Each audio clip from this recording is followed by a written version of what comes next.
At 12:42 a.m. on March the 8th, 2014, Malaysia Airlines Flight MH370 took off from Kuala Lumpur Airport.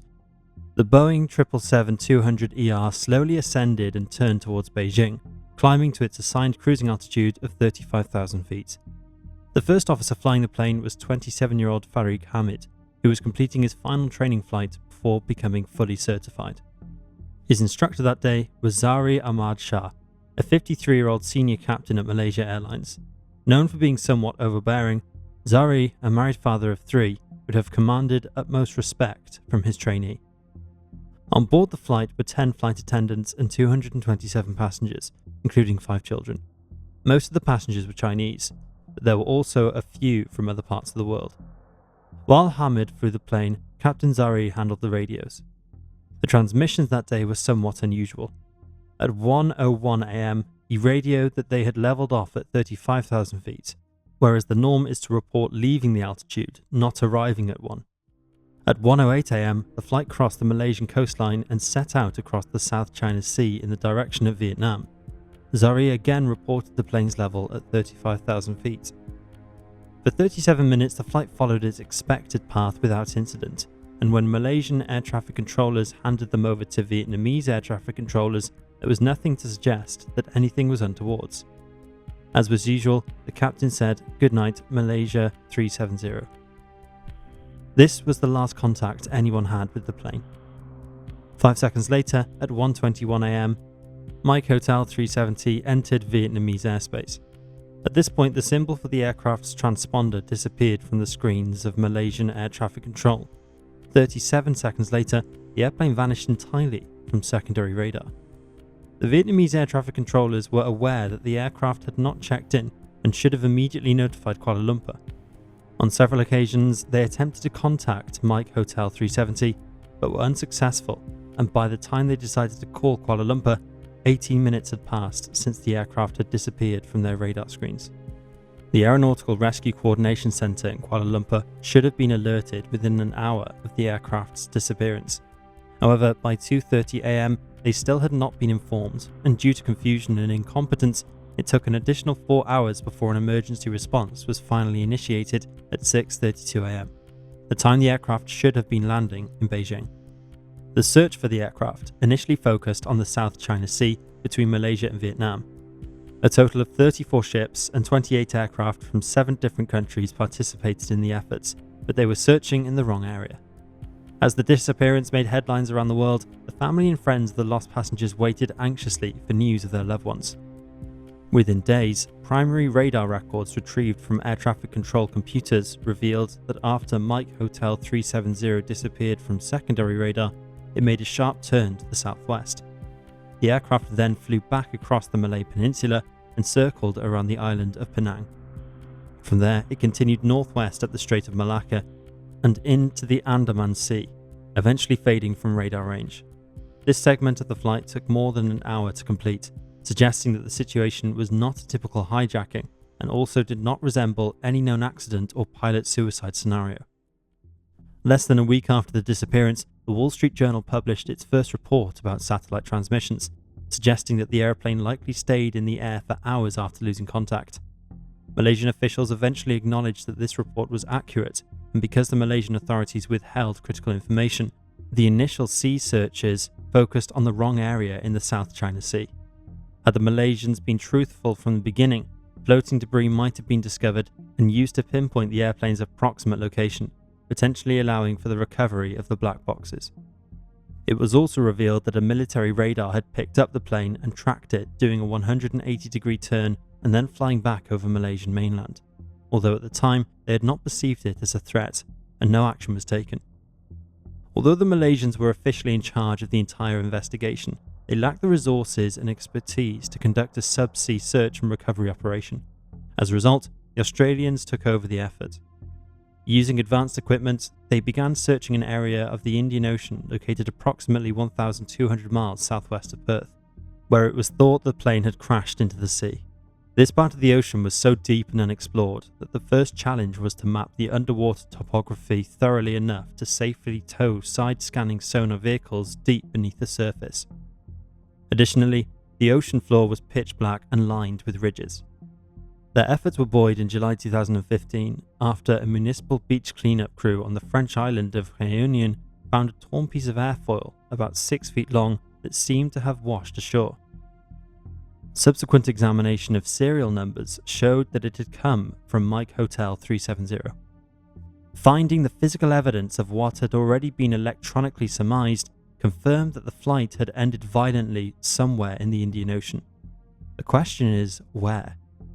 Although this was a breakthrough for investigators, for the families of those aboard Mike Hotel 370, it dampened any hope they had that their loved ones might still be alive. Over the years, more debris was washed up. But despite this, after more than 3 years and about $160 million, the Australian investigation closed without success. The search was then picked up in 2018 by an American company called Ocean Infinity, under contract with the Malaysian government on a no-find, no-fee basis. This search used advanced underwater surveillance vehicles and covered a new section of the 7th Arc, a section deemed the most likely place that the plane came down. However, this search also ended in failure. Ocean Infinity have since requested approval to resume their search, which was expected to commence in November 2024. But at the time of writing this, the search has not commenced, but is believed to start somewhere in 2025. Ever since Mike Hotel 370 disappeared, the Malaysian investigators have been secretive and withheld information that has hindered efforts to find out the truth. In the end, they produced a weak 495-page report that was released in July 2018 that stated that the investigative team was unable to determine the cause of the aeroplane's disappearance. Although the report does not provide definitive answers, there are some things that can be confirmed with certainty. The satellite data is accurate and serves as the best evidence of the plane's flight path.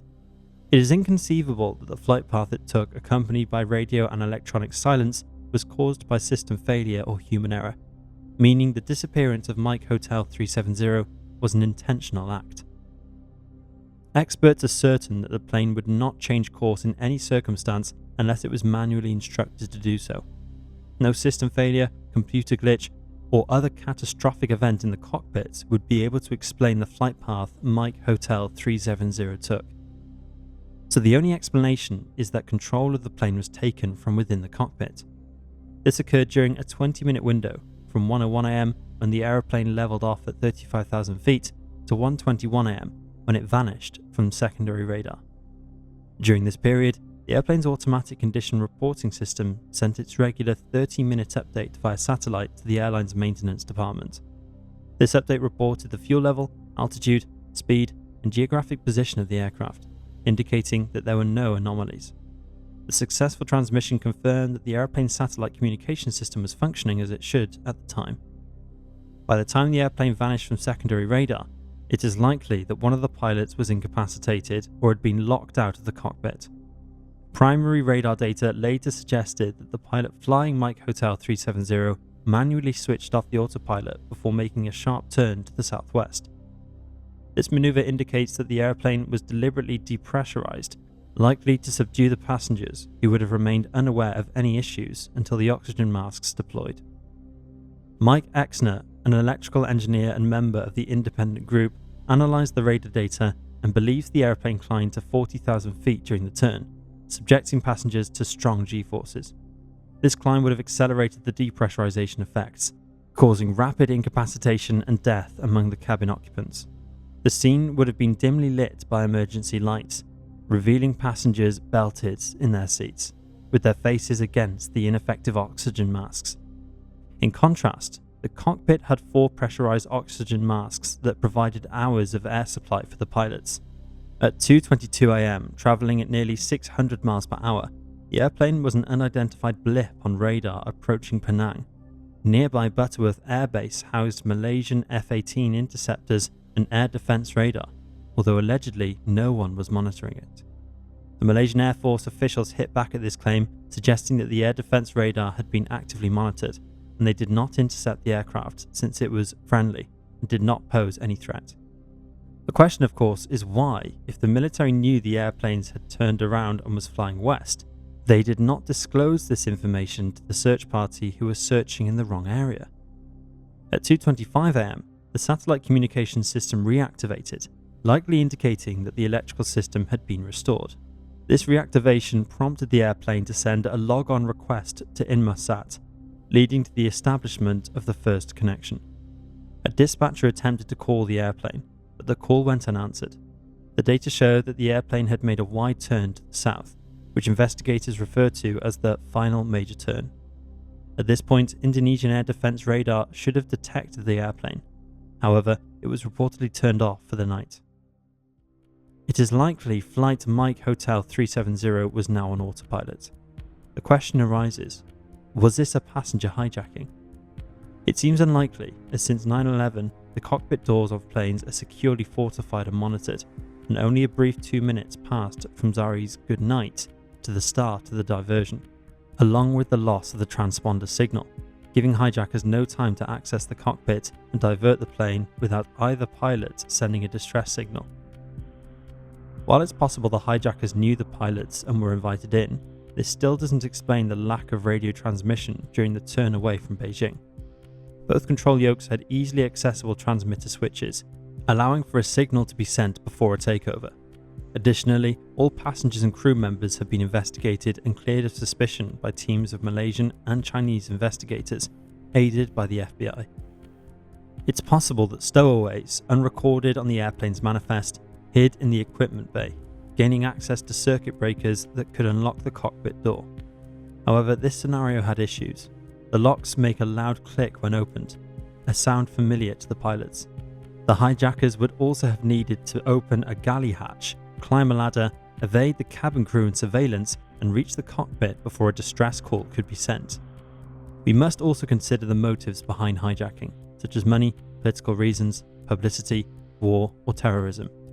However, the complex 7-hour flight path of Mike Hotel 370 does not align with any of these motives, and no group has claimed responsibility for the incident.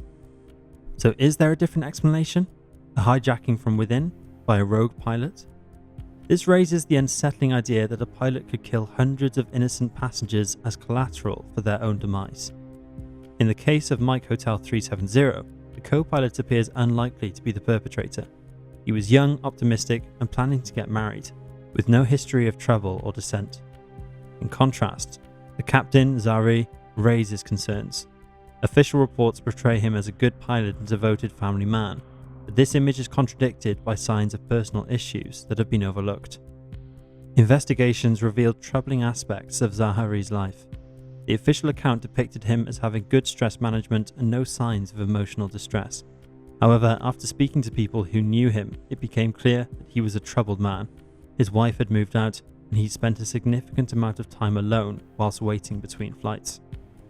Zaharie was known to have a wistful relationship with a married woman and was obsessed with 2 young internet models, leaving comments on social media that went unanswered.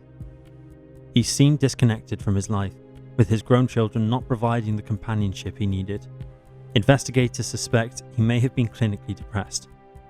Forensic examinations of Zaharie's flight simulator that he had in one of his 2 homes found that he practiced a flight profile similar to that of Mike Hotel 370, which involved a northern route around Indonesia, followed by a lengthy southbound run, ending in fuel exhaustion over the Indian Ocean. Malaysian investigators dismissed this as just one of hundreds of recorded profiles, but it's been pointed out that this specific simulated flight was unique because Zaharie did not run it continuously. Instead, he manually advanced the flight in stages, adjusting the fuel until it ran out. It's been suggested Zaharie did this as a practice run as he planned to down the plane, leaving a breadcrumb trail as a way of saying goodbye. It's interesting that a lifelong friend of Zaharie, a fellow 777 captain, reluctantly concluded that Zaharie was responsible for the crash, saying, "It doesn't make sense. It's hard to reconcile with the man I knew, but it's the necessary conclusion." The friend also believed that Zaharie would have easily been able to get Fariq to leave the cockpit, possibly asking him to check something in the cabin, citing his emotional state may have been a factor in his actions. Similar to Zaharie's flight simulator, at around 7 AM, Mike Hotel 370 descended rapidly after its engines failed due to fuel exhaustion. The plane entered a steep dive, which may have exceeded descent rates of 15,000 feet per minute. Evidence from this rate of descent and the debris recovered suggests that the aircraft disintegrated upon impact with the water. Of course, this is all conjecture, and until the wreckage is found and the black box is recovered, with hopefully recordings, we don't really know for certain what happened to Flight Mike Hotel 370 and who was responsible.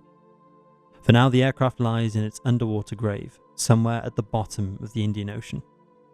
To date, the mysterious disappearance of Flight Mike Hotel 370 is considered the greatest mystery in aviation history.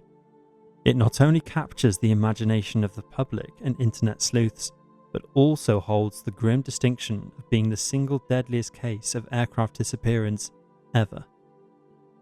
Rest in peace, all those on board, and as always, our thoughts are with their families.